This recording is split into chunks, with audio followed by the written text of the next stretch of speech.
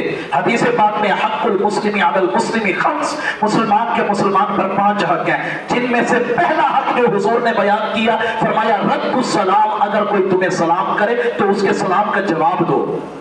لیکن وہ بابا سلام کا جواب ہی نہیں دیتا۔ میں ایک دن بیٹھ گیا، میں نے کہا بابا جی مجھے اعتراض ہے آپ پر، بڑی محبت کرتے ہیں مجھ سے، میں نے کہا اعتراض ہے آپ کو، میں سلام کرتا ہوں سلام کا جواب نہیں دیتے، کوئی سلام کرے آپ جواب نہیں دیتے۔ میں نے پھر حدیث سنائی، اس نے کہا مفتی صاحب آپ مفتی ہیں، کتابوں والی باتیں تو آپ کر جانتے ہیں، لیکن آؤ تھوڑی سی میں آپ کو بزرگوں کی بات نہ کر دوں۔ میں نے کہا جی کریں۔ کہتے ہیں سلام کا معنی کیا ہے، ذرا آپ بتا دیں اپنی لغت میں۔ میں نے کہا سلام کا معنی یہ السلام علیکم، تم پر سلامتی ہو۔ انہوں نے کہا پتہ ہے سلام کا جواب دینا یا سلام کرنا کہ کتنی بڑی ذمہ داری ہے؟ میں نے کہا کتنی بڑی ذمہ داری ہے، بس کہہ دیا السلام علیکم، اس نے کہا وعلیکم السلام، ختم۔ اس نے کہا یہ تو تم نے سمجھ لیا نا ختم، یہاں تک ختم نہیں ہوئی بات۔ قیامت والے دن اگر اللہ اس بندے کو جس کو تم نے کہا تھا وعلیکم السلام، اگر اللہ کہتا جا جہنم میں، اور اس بندے نے تجھے پکڑ لیا کہ مولا اس نے جو ذمہ داری دی تھی، اس نے میرے اوپر سلامتی بھیجی تھی، اس کی وہ ذمہ داری کہاں گئی؟ سمجھے ہیں آپ میری بات کو؟ سلامتی کا معنی کیا ہے کہ تیرے اوپر بھی سلامتی ہو، میں ذمہ داری لے رہا ہوں۔ وہ بزرگ کہنے لگے اگر اس نے تجھے پکڑ لیا اور کہا بتا تو نے ذمہ داری دی تھی، تو نے کہا تھا وعلیکم السلام، میرے سلام کہنے پر تو چلا گیا جنت میں، سلامتی تجھے مل گئی، سب سے بڑی سلامتی ہی جنت ہے، تجھے تو مل گئی، لیکن میں جو جہنم میں جا رہا ہوں اب آ ادھر میرے ساتھ چل، تو نے ایسی سلامتی دی ہی کیوں تھی مجھے؟